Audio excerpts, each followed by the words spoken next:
Hello learners, আমি তোমাদের বলেছিলাম যে ক্লাস 9-এর চ্যাপ্টার অন ফার্স্ট চ্যাপ্টার যেটা পরিমাপ ও একক নিয়ে একটা ক্লাস নিয়ে আসবো। তো তোমাদের আমার কথা মতো আমি একটা ক্লাস এনেছি পরিমাপ ও একক। দেখো পরিমাপ কি, তো আমরা দৈনন্দিন এই পরিমাপের সঙ্গে যুক্ত আছি কিভাবে। আমরা যখন বাজারে যাই তখন হয়তো পটল কিনি, আলু কিনি বা চাল কিনি, চিনি কিনি, সেখানে কিন্তু আমরা বলি যে 1 কেজি চাল কিনলাম বা 1 কেজি আলু কিনলাম। আবার যখন কোনো দর্জির দোকানে যাই সেখানে আমরা আমাদের জামার পরিমাপ বা ট্রাউজারের পরিমাপের জন্য আমরা ফিতে দিয়ে সেটাকে পরিমাপ করে দর্জিগুলো। আবার অনেক সময় আমরা দেখেছি যে আমাদের জ্বর হলে যখন আমরা ডাক্তারখানায় যাই তখন দেখেছি ডাক্তাররা কি করে না, থার্মোমিটার দিয়ে আমাদের বডির টেম্পারেচার মেজারমেন্ট করে। আবার এটাও দেখেছি যে আমরা যখন আমাদের সময়ের যখন একটু তাড়া থাকে তখন আমরা দেখি আমাদের ঘড়ি দেখে আমরা সময়টাকে বিবেচনা করি। তাহলে দেখা যাচ্ছে যে কতগুলো রাশি বা কতগুলো বিষয়, এখন রাশি বলবো না, কতগুলো বিষয়, যেমন আমি দেখলাম যে ভর, দৈর্ঘ্য, তাপমাত্রা যদি বলা হয় বা উষ্ণতা, তাপমাত্রা ও সময়, এই 4টি বিষয়কে আমরা কি করতে পারছি, পরিমাপ করতে পারছি। তাহলে এই 4টি বিষয়কে পরিমাপ করতে পারছি, তাহলে 4টি বিষয়কে আমরা কি বলবো, এই 4টি বিষয়কে আমরা বলবো, এই 4টি বিষয়কে একত্রে আমরা বলবো কি, ভৌত রাশি। কি বলবো, ভৌত রাশি। ভৌত রাশি বা ফিজিক্যাল কোয়ান্টিটি। ভৌত রাশি কাদের বলে, যে সকল রাশিকে পরিমাপ করা যায়, পরিমাপযোগ্য এমন যে কোনো প্রাকৃতিক বিষয়কে আমরা বলবো ভৌত রাশি। হ্যাঁ, কিন্তু যে সমস্ত প্রাকৃতিক বিষয় পরিমাপযোগ্য নয় তাদেরকে কিন্তু আমরা ভৌত রাশি হিসেবে বিবেচনা করব না। যে সকল বিষয়কে আমরা বা প্রাকৃতিক বিষয়কে আমরা কি করতে পারবো, পরিমাপযোগ্য, পরিমাপ করতে পারবো, পরিমাপ করা যায় এমন যে কোনো প্রাকৃতিক বিষয়কে আমরা কি বলবো, ভৌত রাশি বলবো। আচ্ছা, এবার এই ভৌত রাশিগুলো দেখবো আমরা। ভৌত রাশি আবার কতগুলো ভাগ আছে, কি কি দেখবো। ভৌত রাশিকে কতগুলো ভাগ আছে, ভৌত রাশিকে সাধারণত আমরা দুটো ভাগে ভাগ করব। একটা হচ্ছে গিয়ে ভেক্টর রাশি,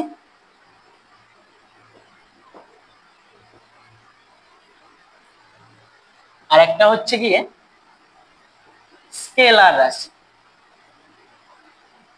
ভৌত রাশি, স্কেলার রাশি, এবং সেগুলোকে আমরা জানবো। অর্থাৎ ভৌত রাশি অর্থাৎ পরিমাপ করা যায় এমন যে কোনো যে প্রাকৃতিক বিষয়গুলো আমরা পেলাম তাদেরকে আমরা বলছি ভৌত রাশি। এবার সেই ভৌত রাশিকে আমরা দুটো ভাগে ভাগ করছি, একটা হচ্ছে গিয়ে স্কেলার ভেক্টর রাশি, একটা হচ্ছে স্কেলার রাশি। আচ্ছা, ভেক্টর রাশি কাদের বলবো, তাহলে আমরা দেখবো আগে ভেক্টর রাশি সম্পর্কে জানবো, তারপরে স্কেলার রাশি সম্পর্কে জানবো। ভেক্টর রাশি কি, ভেক্টর রাশি করার আগে আমি একটা বিষয় বলি। বিষয়টা হচ্ছে গিয়ে আমার হাতে যে মার্কার পেনটা আছে, এই মার্কার পেনটা যদি আমি স্কেল দিয়ে পরিমাপ করি, তাহলে আমি যদি এই ডিরেকশন থেকে পরিমাপ করি তাহলে আমি কনসিডার করে নিচ্ছি বা আমি ধরে নিচ্ছি যে এই মার্কার পেনটার দৈর্ঘ্য হলো 7 সেন্টিমিটার। তাহলে আমি স্কেল দিয়ে যদি পরিমাপ করি এই ডিরেকশনে, অর্থাৎ এই দিক থেকে যদি আমি পরিমাপ করি এই মার্কার পেনটার পরিমাপ যদি করি দৈর্ঘ্যটা, তাহলে আমরা কি পাবো, সেক্ষেত্রে আমরা কি পাবো, 7 সেন্টিমিটার পাবো। আবার যদি এই দিক থেকেও যদি আমরা স্কেল দিয়ে পরিমাপ করি তাহলে 7 সেন্টিমিটার পাবো। তাহলে এখানে আমরা একটা বিষয় দেখা যাচ্ছে যে যদি আমরা দিক পরিবর্তন করি, কোনো ভৌত রাশিকে পরিমাপ করার জন্য যদি আমরা দিকের পরিবর্তন করি, সেক্ষেত্রে ওই ভৌত রাশির মানের উপর কোনো প্রভাব পড়ছে না। ঠিক আছে, অর্থাৎ আমি যদি এই বোর্ডটা যদি লেন্থটা আমি এই ডিরেকশন থেকে মেজারমেন্ট করে ফিতে দিয়ে, তাহলে যেমনটা দৈর্ঘ্য পাবো ঠিক এই ডিরেকশন থেকে মেজারমেন্ট করলে আমি তেমনটাই দূরত্ব পাবো। সেক্ষেত্রে তাহলে আমরা দেখা যাচ্ছে যে স্কেলার রাশি কিসের উপর নির্ভর করছে না, দিকের উপর এর মানের কোনো প্রভাব পড়ছে না। দিকের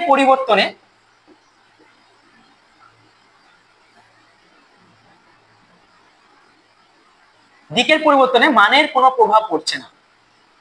তাহলে মানের প্রভাব পড়ছে না, তাহলে এই রাশিটাকে আমরা বলবো স্কেলার রাশি। অর্থাৎ এভাবে বলবো যে যে সমস্ত রাশি, যে সকল ভৌত রাশি শুধুমাত্র কি আছে, শুধুমাত্র একটা পরিমাপযোগ্য মান আছে, কোনো দিক নেই, দিক বা অভিমুখ নেই। অর্থাৎ দিক বা অভিমুখ নেই কেন বলছি, অর্থাৎ দিক অভিমুখ যদিও বা থাকে তাই সেই মানের উপর কোনো প্রভাব পড়ছে না।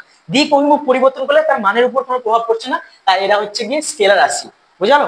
তাহলে যে সকল রাশি শুধুমাত্র মান আছে, কোনো অভিমুখ নেই, সেই সমস্ত রাশিগুলোকে আমরা বলবো স্কেলার রাশি। যেমন আমি একটু আগে বললাম যে এই মার্কার পেনটার আমি দৈর্ঘ্য পরিমাপ করছিলাম, সেক্ষেত্রে যে ডিরেকশন থেকে পরিমাপ করি না কেন এই দৈর্ঘ্যের উপর কোনো প্রভাব পড়ছে না, মানের উপর কোনো প্রভাব পড়ছে না। তাহলে এই দৈর্ঘ্য হলো একটা কি, দৈর্ঘ্য হলো একটা স্কেলার রাশি। সিমিলারলি ভর একটা স্কেলার রাশি, অর্থাৎ আমি বলতে পারি সময় একটা স্কেলার রাশি।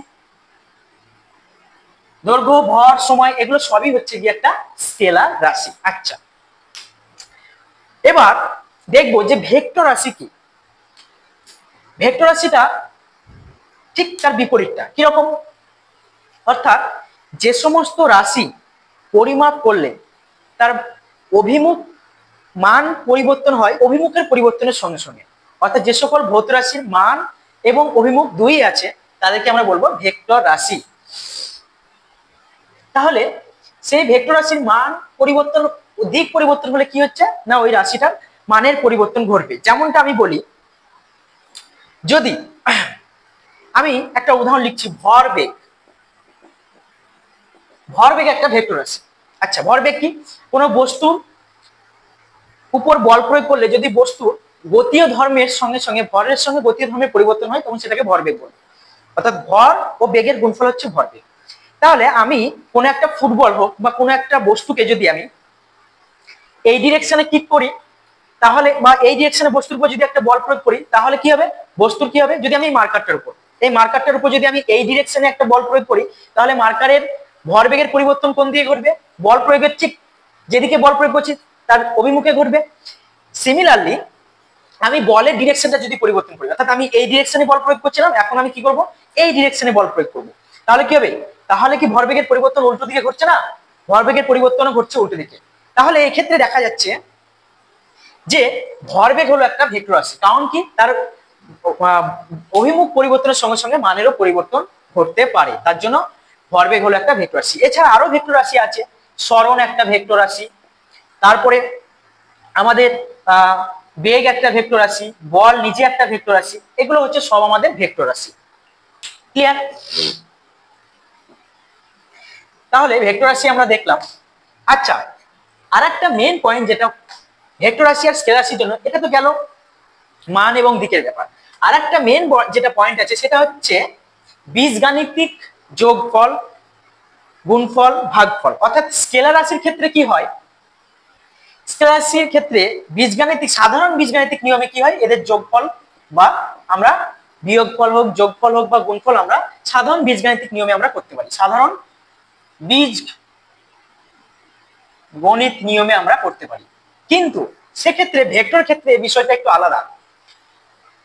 শুধুমাত্র ভেক্টর ক্ষেত্রে বিষয়টা একটু আলাদা। ভেক্টর কি করে, ভেক্টর বীজগাণিতিক সূত্র মেনে চলে, ভেক্টর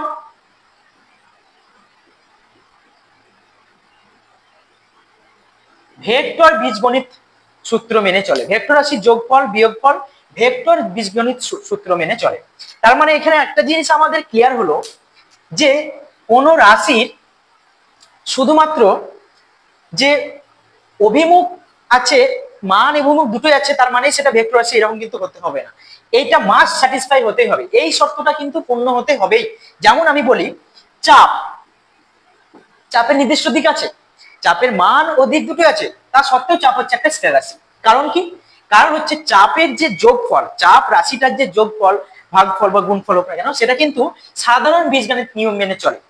চাপ বলো বা প্রবাহ মাত্রা, প্রবাহ মাত্রা যেটা আমরা দেখি যে কোনো একটা কন্ডাক্টর, একটা পদার্থের মধ্যে দিয়ে কি পরিমাণ কারেন্ট ফ্লো করছে, অর্থাৎ কি পরিমাণ ইলেকট্রন ডেনসিটি ফ্লো করছে, ইলেকট্রন ফ্লো করছে, ঠিক আছে, তাহলে ইলেকট্রন ফ্লো করছে, তার সেই flow of electron per unit টাইমটা হচ্ছে গিয়ে আমাদের, অর্থাৎ একক সময়ে যে পরিমাণ চার্জ ফ্লো করছে কোনো একটা পদার্থের ক্রস সেকশনাল এরিয়ার মধ্যে দিয়ে, একক প্রস্থচ্ছেদের ক্ষেত্রফলের মধ্যে দিয়ে যে পরিমাণ চার্জ ফ্লো করছে সেটাকে আমরা কারেন্ট বলি। তাহলে চার্জের ডিরেকশন যদি এই ডিরেকশন হয় তাহলে কারেন্টের ডিরেকশন তার উল্টো দিকে, আমরা এটা জানি। সেক্ষেত্রে আমরা দেখতে পাচ্ছি যে হ্যাঁ, তাহলে প্রবাহ মাত্রা একটা নির্দিষ্ট ডিরেকশন আছে, নির্দিষ্ট দিকে ফ্লো করছে, তা সত্ত্বেও কি না প্রবাহ মাত্রা কি একটা স্কেলার কোয়ান্টিটি। কারণটা হচ্ছে কি এটাই যে প্রবাহ মাত্রা, চাপ, এই দুটো রাশি কিন্তু ভেক্টর বীজগণিত সূত্র মেনে চলে না, এরা সাধারণ বীজগণিত সূত্র মেনে চলে। তার জন্য এগুলো হচ্ছে স্কেলার রাশি। শুধুমাত্র এই জন্য বললাম যে মান আছে, অভিমুখ আছে মানেই সেটা ভেক্টর রাশি, এরকম কোনোদিনই নয়। তার জন্য মাস্ট স্যাটিসফাই হতে হবে সেটা কি, ভেক্টর বীজগণিত সূত্র মেনে চলতে হবে। তার আগে কিন্তু আমরা ওটাকে ভেক্টর কোয়ান্টিটি বলতে পারবো না। বুঝা গেল? আচ্ছা,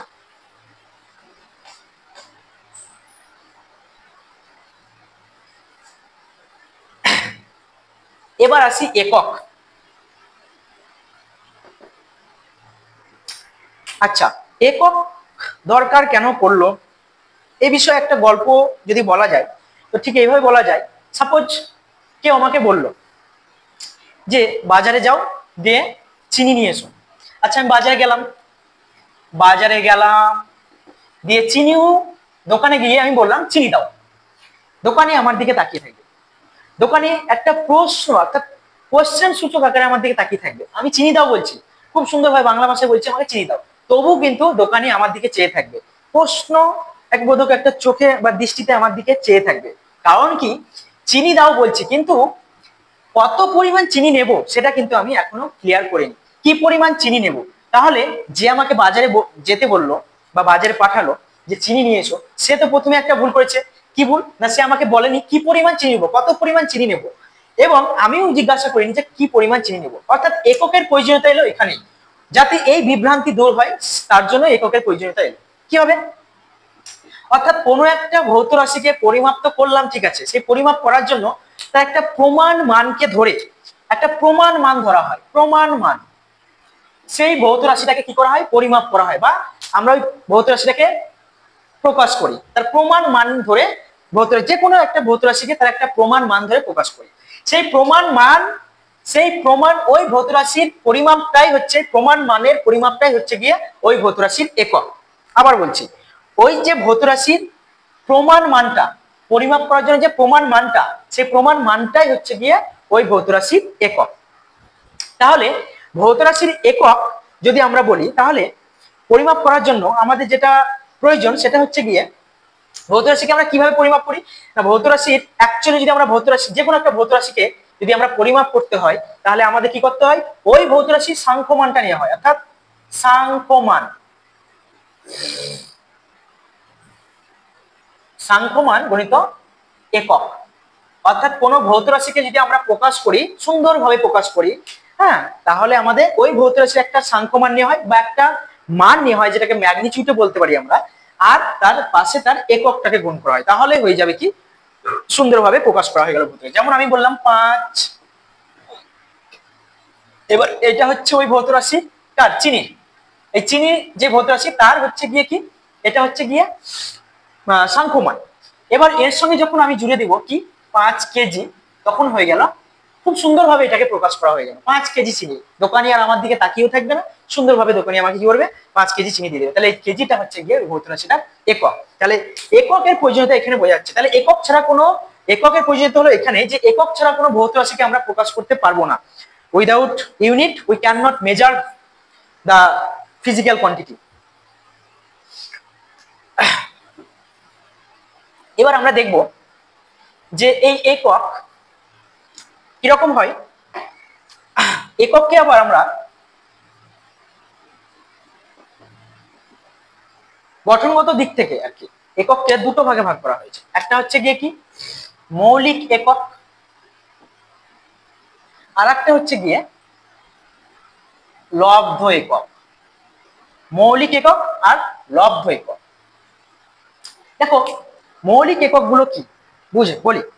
মৌলিক একক হচ্ছে সেই সমস্ত একক যে সমস্ত এককের মান অন্য কোনো এককের উপর নির্ভরশীল নয়, বা ওই একক দিয়ে লব্ধ একক তৈরি হয়। যেমনটা আমি বলি, যেমন দৈর্ঘ্যের একক কি, দৈর্ঘ্যের একক হচ্ছে গিয়ে আমাদের মিটার। তাহলে দৈর্ঘ্যের একক মিটার, এই মিটারটা হচ্ছে মৌলিক একক। কারণ হচ্ছে মৌলিক এই মিটার কিন্তু বা এই দৈর্ঘ্যের এককটা কিন্তু অন্য কোনো এককের উপর নির্ভরশীল নয়, সে নিজে একটা ইউনিট একক। কিন্তু আমি যদি বলি ক্ষেত্রফল, সমান কি হয়, দৈর্ঘ্য গণিত প্রস্থ। দৈর্ঘ্য গণিত প্রস্থ। যদি আমি একটা এটাকে স্পেসিফাই বলতে গেলে যদি আমি বলি আয়তক্ষেত্রের ক্ষেত্রফল, আয়তক্ষেত্রের ক্ষেত্রফল যদি আমি বলি তাহলে কি বলবো, দৈর্ঘ্য গণিত প্রস্থ। আচ্ছা তাহলে আমি বললাম তাহলে এই যে ক্ষেত্রফল যে ইউনিটটা সেটা কিন্তু ডিপেন্ড করছে কার উপর, দৈর্ঘ্যের উপর আর প্রস্থের উপর। তাহলে দৈর্ঘ্য ছাড়া, অর্থাৎ দৈর্ঘ্য কি এখানে মৌলিক একক, দৈর্ঘ্য ছাড়া কিন্তু ক্ষেত্রফলকে প্রকাশ করা যায় না, বা ক্ষেত্রফলের এককটা কিন্তু প্রকাশ করা যায় না। তার জন্য ক্ষেত্রফল একক কি হবে, তাহলে দৈর্ঘ্য একক কি, দৈর্ঘ্য মানে কি এখানে আমরা দৈর্ঘ্য একক মিটার দেখলাম, প্রস্থ সেই লেন্থকে বোঝাচ্ছে, তাহলে metre into metre, that is metre square. তাহলে এখানে আমরা দেখতে পেলাম যে লব্ধ একক হচ্ছে তারাই যাদের যে সমস্ত ভৌত রাশির একক মৌলিক একাধিক মৌলিক একক দিয়ে তৈরি বা একাধিক মৌলিক একক দিয়ে গঠিত, তাদেরকে আমরা কি বলবো, লব্ধ একক। খুব সোজা জিনিস, কোনো এখানে জটিলতা নেই। এবারে আসবো আমরা এককের আরো দুটো ভাগ, কি কি?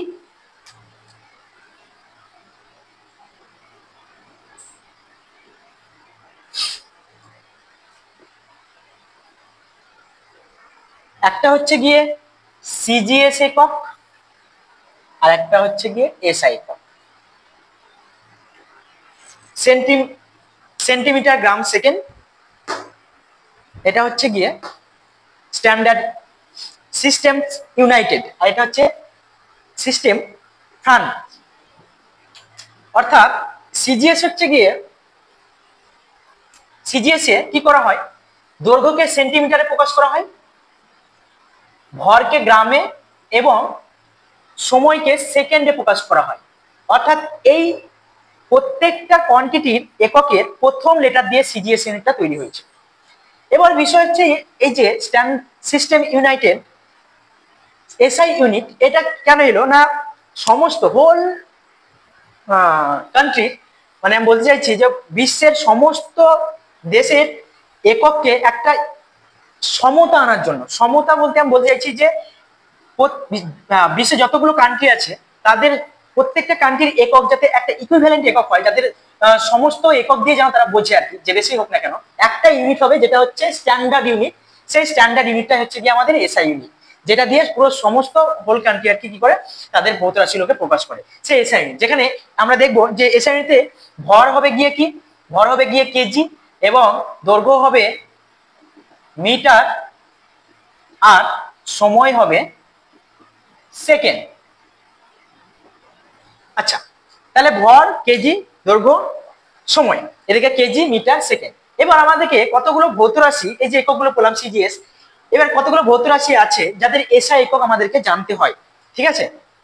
এসআই একক এবং ওই এসআই ওই যে এককের সিম্বল সেটাও আমাদের জানা একান্তই প্রয়োজন। যেমন আমি বলি দৈর্ঘ্য, দৈর্ঘ্য এই রাশিটার একক হচ্ছে গিয়ে কি, মিটার। এর সিম্বলটা কি হবে, প্রতীক যেটা, সেটা হবে এম। সিম্বল না বলে প্রতীকই বলা যায়। এর প্রতীক হবে গিয়ে এম। আচ্ছা প্রতীক বানানটা ভুল হয়েছে, সরি, এম। ভর এর একক কি, কেজি, আমি এসআই বলছি, কেজিটাকে আমরা কিলোগ্রাম বলি, অ্যাকচুয়ালি কিলোগ্রাম, একে প্রতীক হচ্ছে গিয়ে কেজি। তেমনি আমরা আরো পাবো যেমন তাপমাত্রা,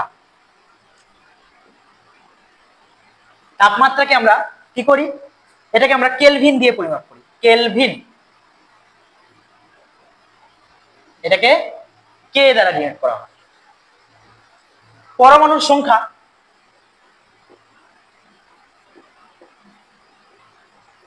এটাকে মোল, যেটার প্রতীক হচ্ছে গিয়ে এম ও এল। তারপরে আমাদের আছে তড়িৎ প্রবাহ মাত্রা,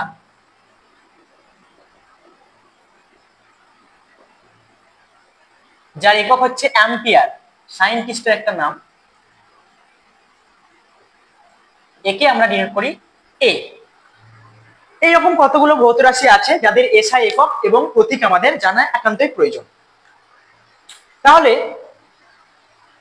এবার এই সিজিএস একক, এসআই একক এ বিষয়ে আমরা নেক্সট আমাদের যে ক্লাস আছে পার্ট 2, সেখানে আমরা আরো বিভিন্ন ভৌত রাশি এবং তাদের দৈর্ঘ্য, হ্যাঁ, সে বিষয়ে আরো বিস্তারিত আলোচনা আমরা আমাদের নেক্সট ক্লাসে করব।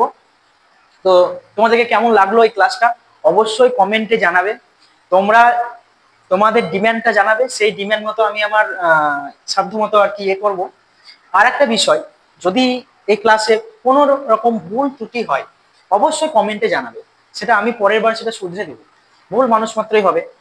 তো চ্যানেলটার সঙ্গে অবশ্যই সবাই এঙ্গেজ থাকো। আবার বলছি, the physics with Mitul like করো, সাবস্ক্রাইব করো, বেল আইকন প্রেস করো এবং এই চ্যানেলটার সঙ্গে রেগুলার এঙ্গেজ থাকো। এখানে খুব সহজেই তোমাদেরকে ক্লাস 9 টু 12 ফিজিক্সের যে কিছু চ্যাপ্টার আছে, প্রত্যেকটা চ্যাপ্টারে সেই প্রত্যেকটা চ্যাপ্টারের বিষয়ভিত্তিক আলোচনা করব উইথ কনসেপ্ট। মুখস্থ নয়, বুঝে করবো। এবং তোমরা দেখবে যে তোমাদের রেজাল্টটা কেমন আসছে। তোমরা তাদের ইম্প্যাক্টটা দেখতে পাবে, পজিটিভ ইম্প্যাক্ট পাচ্ছ ওই ক্লাস করে নাকি নেগেটিভ ইম্প্যাক্ট, সেটাও তোমরা দেখবে, বুঝবে।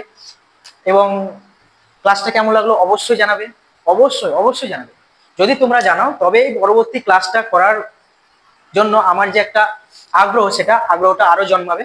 তোমরা অবশ্যই জানাও ক্লাসটা কেমন লাগলো। ধন্যবাদ, ভালো থেকো।